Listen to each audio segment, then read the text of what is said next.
In this video, I'm going to explain what is a one-way data table in Excel. So I have a very simple spreadsheet here. What it does is very simple. I give it two numbers, and then here I have the multiplication of those two numbers. For example, 1 times 5 equal to 5. But actually what I'm trying to do is to find out what is the number from 1 times 5 and 2 times 5 all the way to 10 times 5.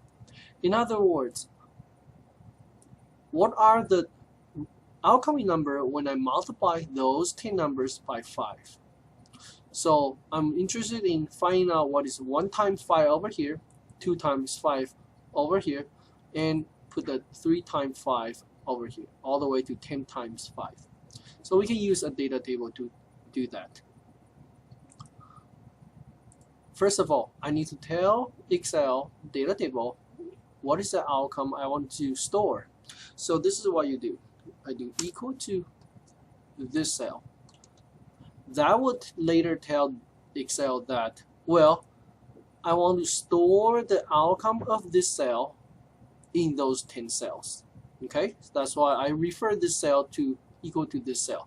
It will tell Excel later that stored in those 10 cells the number coming out from here. Okay, now I need to set up the data table.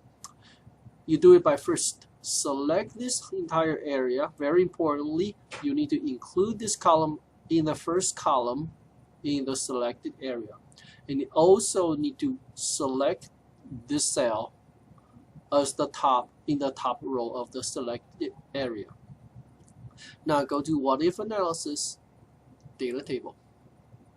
Here in column input cell, I'm going to point to the yellow cell. What you will do is this. Later on, Excel will take the number in this first column in the selected area and plug them into this cell one by one, and then store the outcoming number here into those cells. Here's the magic. So now let me show you another example where your data table can be very helpful. Let's say I'm running a simulation. I'm simulating the demand of a product over 4 days. So I have 4 days. For each day, I generate a simulated demand for the product.